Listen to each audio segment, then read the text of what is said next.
Master Data Services est déjà installé sur les machines virtuelles. Par contre, il faut encore le configurer pour pouvoir le démarrer et l'utiliser durant le cadre de ce TP. Alors, première chose que nous allons faire, nous allons configurer le Master Data Services et puis vous allez trouver sur votre machine un SQL Server 2017 Master Data Services Configuration Manager. Et donc ça va nous permettre de finaliser la configuration du service de Master Data sur notre instance de serveur. Ce qu'il faut qu'on définisse, il faut qu'on définisse la configuration web pour accéder à Master Data Services ainsi que la base de données qu'on va utiliser. Donc on commence dans Database Configuration et puis on ne va pas faire créer database mais select database puisque la base de données existe déjà sur notre instance. Ok, on va pouvoir se connecter. Et puis normalement il doit sélectionner pour vous directement la bonne base qui s'appelle mdata parce qu'il a reconnu que c'était une base de données configurée pour. Donc on sélectionne la base de données mdata, identifie directement toutes les informations nécessaires pour pouvoir faire tourner notre service master data sur notre instance. Ok, donc ça c'est bon.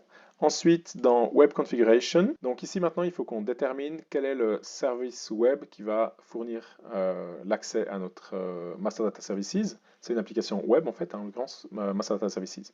Donc on choisit notre website, on a un qui est défini, c'est MDS. Et puis on choisit la Web Application qui est concernée par ça. Normalement il devrait sélectionner correctement la base de données, si ce n'est pas le cas pour faire Select, mais normalement il va le faire directement. Et puis, bien sûr, quand on va commencer à utiliser DQS, donc Data Quality Services, on pourra l'intégrer directement aussi avec MDM. Mais pour l'instant, on va simplement finir de configurer ça. Alors, ce qu'il faut qu'on définisse, c'est les droits d'accès, parce que forcément, votre machine, vous avez changé de login depuis que vous l'avez redémarré. Donc, il faut qu'on mette les mots de passe ici du User Engines Admin. Voilà. Et normalement, vous devriez avoir une erreur quand vous allez faire OK. Si vous n'avez pas d'erreur, tant mieux. Et si vous avez une erreur, Object Identifier does not represent a valid object, ça veut dire qu'en fait, le serveur web derrière, donc sur Windows, c'est IIS, pas démarré. Et donc, d'abord, il faut qu'on le démarre. Après, seulement, on pourra valider notre connexion ici. Donc, pour le faire, je vais redémarrer. Je cherche IS, donc Internet Information Services Manager. Et là, on peut voir tous les services qu'on a qui tournent sur notre serveur, normalement. Voilà, Application Pool, donc c'est là où j'ai mis différentes applications. Et on s'aperçoit qu'en fait, le MDS Application Pool, il est arrêté pour l'instant. Et donc, s'il est arrêté, forcément, on ne va pas pouvoir se connecter avec MDM. Donc, il suffit simplement de faire Start et il démarre directement.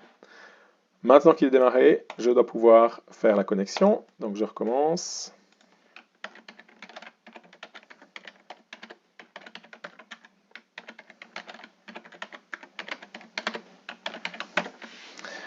Je valide. Et donc, du coup, c'est bon. C'est passé, donc j'ai bien les de connexion à mon serveur IS depuis Master Data Services.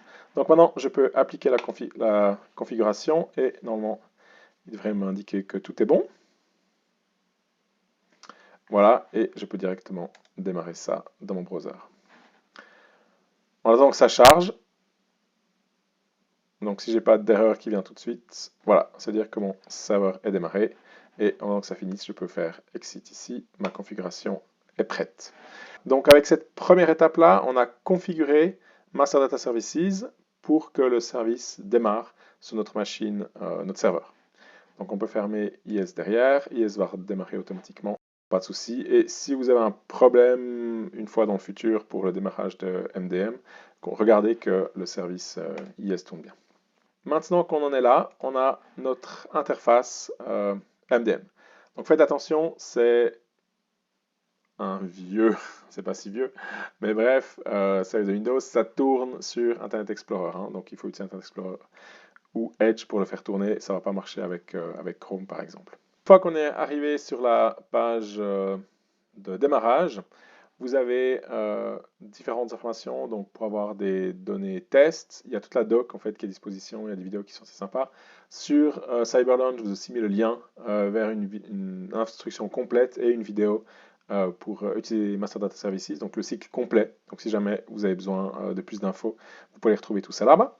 Et puis on peut bien sûr démarrer le Master Data Services homepage qui va nous amener au bon endroit.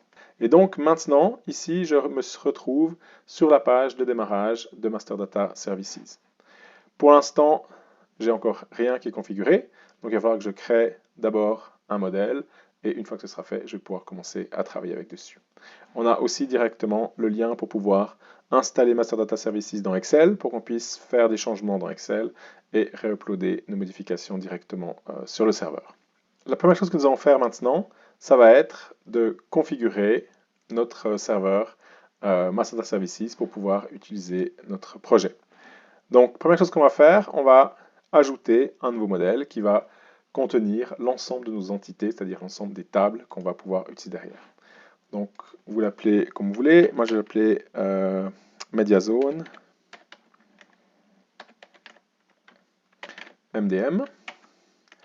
Et puis, Master Data.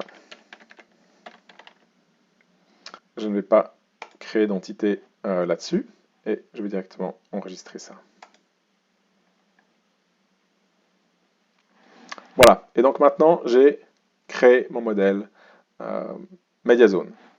Si je retourne sur la home page, on a bien MediaZone MDM en version 1 qui est en train d'être travaillée. Et maintenant, on va pouvoir commencer à configurer notre système pour supporter nos différentes données. Si vous voulez travailler à distance, il est possible de travailler à distance, bien évidemment. Qu'est-ce qu'il faut faire? Vous avez vu, on utilise le port 8080. Donc il faut ouvrir le port 8080 de votre serveur pour pouvoir y accéder avec un browser à distance.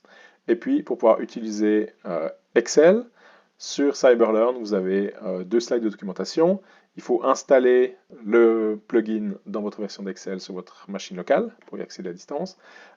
Et puis, bien évidemment, il faudra faire un RUNAS pour être identifié correctement sur le serveur.